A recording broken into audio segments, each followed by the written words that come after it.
റംഷാദ്, ഈ പാലക്കാട് ഡിവിഷനെ ശോഷിപ്പിക്കുന്ന BJP നിലപാട്, അതിൽ UPA കാലത്ത് മുതലേ ഉള്ള നിങ്ങളുടെ കോൺട്രിബ്യൂഷൻ അതുകൂടി ഇപ്പോൾ രാഷ്ട്രീയ കേരളം ചർച്ച ചെയ്യുകയാണ്. അല്ല, അതിനകത്ത് ഇപ്പോൾ സംഭവിച്ചിരിക്കുന്ന കാര്യമെന്ന് പറയുന്നത് കേരളത്തോടുള്ള തികഞ്ഞ അവഗണനയും അങ്ങേയറ്റം പ്രതിഷേധാർഹമായിട്ടുള്ള ഒരു സമീപനവുമാണ്. കാരണം പാലക്കാട് ഡിവിഷൻ്റെ പ്രധാനപ്പെട്ട ഭാഗങ്ങൾ മൈസൂർ ഡിവിഷനിലേക്ക് ലയിപ്പിക്കുവാനുള്ള കേന്ദ്ര സർക്കാരിൻ്റെ തീരുമാനം ഒരു കാരണവശാലും അംഗീകരിക്കാൻ സാധിക്കുന്ന വിഷയമല്ല. UDFൻ്റെ മുഴുവൻ MP-മാരും തിരുവോണ നാളിൽ ഈ വിഷയത്തിനെതിരെ സമരം സംഘടിപ്പിക്കുവാൻ തീരുമാനിച്ചിരിക്കുകയാണ്. കഴിഞ്ഞ ദിവസം ബഹുമാന്യനായ കേരളത്തിൻ്റെ മുഖ്യമന്ത്രി ഈ വിഷയവുമായി ബന്ധപ്പെട്ട് പ്രധാനമന്ത്രിക്കും റെയിൽവേ മന്ത്രിക്കും ഒക്കെ കത്ത് അയച്ചിട്ടുമുണ്ട്. ഞാൻ പറഞ്ഞു വരുന്നത് ഇത് കേരളത്തോടുള്ള അവഗണനയാണ്. ഈ BJP ഗവൺമെൻറ് വന്നതിന് ശേഷം കേരളത്തോട് തുടർന്നുകൊണ്ടിരിക്കുന്ന ഈ അവഗണന ഇതൊരു പുതിയ വിഷയമല്ല.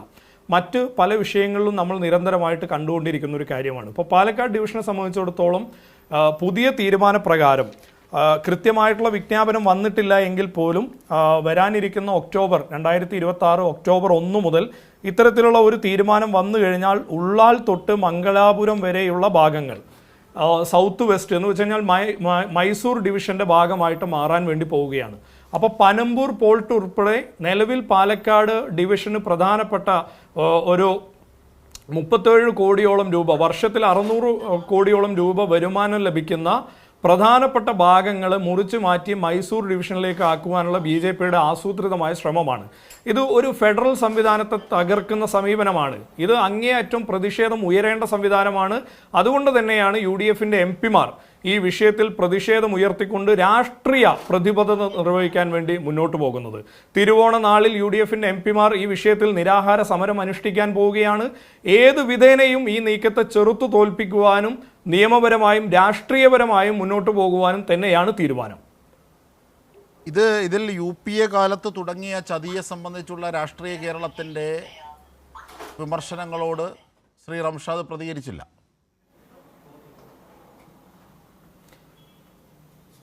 അല്ല, ഞാൻ അതിലേക്കും കൂടെ വരാം. 2007 നവംബർ 1-നാണ് എൻ്റെ അറിവ് ശരിയാണെങ്കിൽ സേലം ഡിവിഷൻ രൂപീകരിക്കുന്നത്. അന്ന് പ്രധാനപ്പെട്ട ഒരു കാര്യം അങ്ങ് പറയുന്നത് ശരിയാണ്. പാലക്കാട് ഡിവിഷൻ്റെ പ്രധാനപ്പെട്ട ഭാഗങ്ങൾ വാസ്തവത്തിൽ കോയമ്പത്തൂർ, സേലം, ഈറോഡ്, തിരുപ്പൂർ അങ്ങനെയുള്ള പ്രധാനപ്പെട്ട വരുമാന മാർഗം ലഭിച്ചിരുന്ന മേഖലകളൊക്കെ സേലം ഡിവിഷനിലേക്ക് കൂട്ടിച്ചേർക്കുന്ന സാഹചര്യം ഉണ്ടായിട്ടുണ്ട്.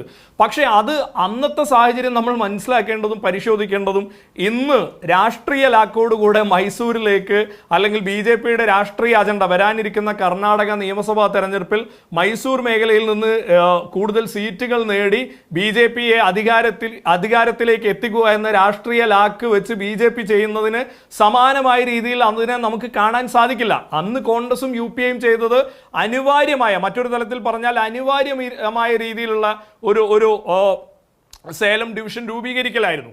ഇനി അതിന് CPM-നോ അല്ലെങ്കിൽ അത്തരത്തിൽ ചോദ്യം ചെയ്യാനുള്ള ധാർമ്മിക ഉത്തരവാദിത്വമൊന്നുമില്ല. കാരണം ഇപ്പോൾ നിങ്ങൾ നോക്കൂ, തൊഴിലുറപ്പ് പദ്ധതി UPAയുടെ പ്രകടന പത്രികയിൽ ഉണ്ടായിരുന്ന പ്രധാനപ്പെട്ട കാര്യമാണ് തൊഴിലുറപ്പ് പദ്ധതി. ആ തൊഴിലുറപ്പ് പദ്ധതി ഒന്നാം UPA ഗവൺമെന്റ് നടപ്പിലാക്കി.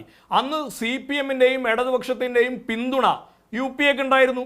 അപ്പൊ പിന്നീട് UPA പ്രഖ്യാപിച്ച പിന്നീട് ഇംപ്ലിമെന്റ് ചെയ്ത ആ പദ്ധതിയുടെ ക്രെഡിറ്റ് ഏറ്റെടുക്കാൻ വേണ്ടി ഇടതുപക്ഷമാണ് ആ പദ്ധതി നടപ്പാക്കിയത്. ഇന്ന് എത്രയോ വട്ടം CPM-ന്റെ പ്രതിനിധികൾ തുടർച്ചയായിട്ട് പറയുന്നത് നമ്മളൊക്കെ കേട്ടിട്ടുണ്ട്. ഈ ബ്രിട്ടാസിന്റെ പാർട്ടി ഒക്കെ പറയുന്നത് നമ്മൾ നിരന്തരമായിട്ട് കേട്ടിട്ടുണ്ട്. അങ്ങനെയാണെങ്കിൽ അതേ ലോജിക്ക് വെച്ചിട്ടാണെങ്കിൽ ഞാൻ ചോദിക്കട്ടെ, 2007 UPA ഭരിക്കുന്ന സമയത്ത് ആരുടെ പിന്തുണയോടുകൂടിയാണ് ഭരിച്ചത്? CPM-ന്റെ പിന്തുണയോടുകൂടിയല്ലേ അന്ന് UPA ഗവൺമെന്റ് ഭരിച്ചത്? അന്ന് പാലക്കാടിന്റെ പ്രതിനിധിയായ MP രാജേഷ് ഉൾപ്പെടെയുള്ള ആളുകൾ ലോക്സഭയ്ക്കകത്തുണ്ടായിരുന്നില്ലേ? വലിയ സാമാന്യം തെറ്റല്ലാത്ത നമ്പർ അംഗങ്ങൾ CPM-ന് ഉണ്ടായിരുന്നില്ലേ? ബഹുമാന്യനായ ഈ ചർച്ചയിൽ പങ്കെടുക്കുന്ന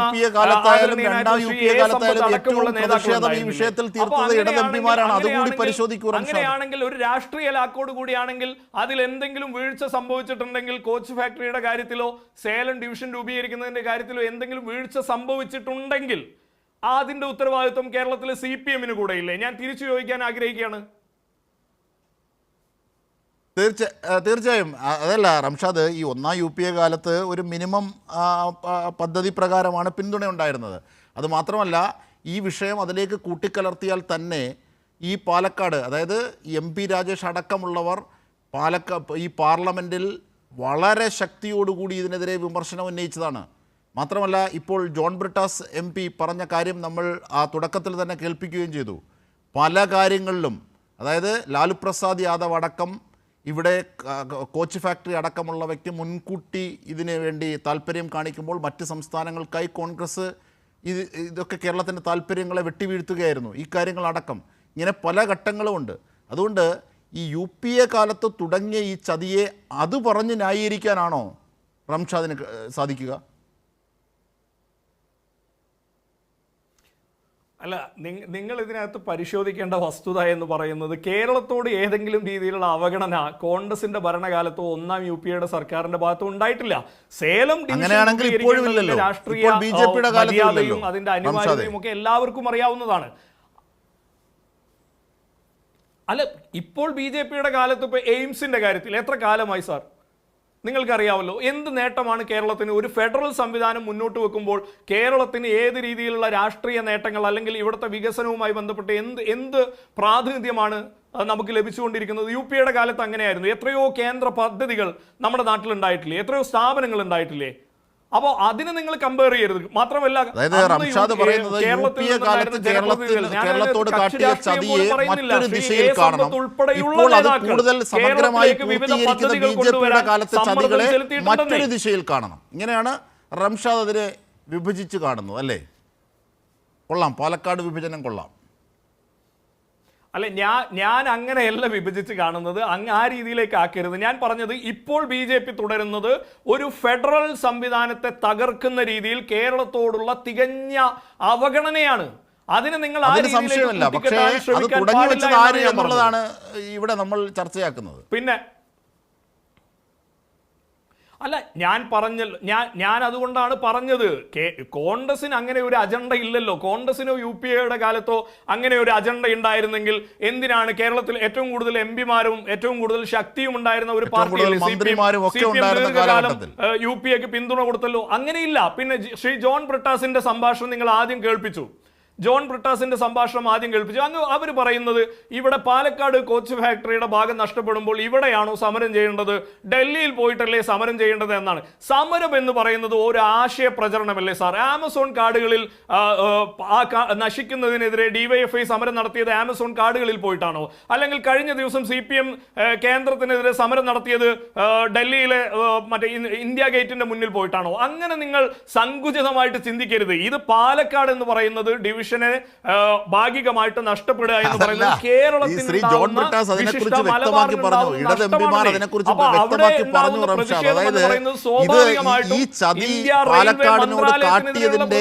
അത് എവിടെ സംഘടിപ്പിച്ചാലും പാലക്കാട് കാട്ടിയതിന്റെ രാഷ്ട്രീയ ചതി, രാഷ്ട്രീയ താല്പര്യം മോദിയുടെ ദില്ലിയിൽ നിന്നാണ് തുടങ്ങിയത്. ആ പ്രതികൾ ഇതെങ്ങനെ അറിയും? നിങ്ങൾ ഇവിടെ പ്രതിഷേധം നടത്തിയാൽ ഇവിടെ നടത്തിക്കോളൂ, ഒപ്പം നിങ്ങൾക്ക് ദില്ലിയിൽ കൂടി നടത്തേണ്ടേ എന്ന ക്രിയാത്മകമായ ചോദ്യമാണ് ശ്രീ ജോൺ ബ്രിട്ടാസ് മുമ്പോട്ട് വെച്ചത്. അതുകൊണ്ട് സമരത്തെ പ്രതീകാത്മകമായി മാത്രം ഒതുക്കരുത്. സമരം പ്രതീകാത്മകം മാത്രമല്ല റംഷാദ്.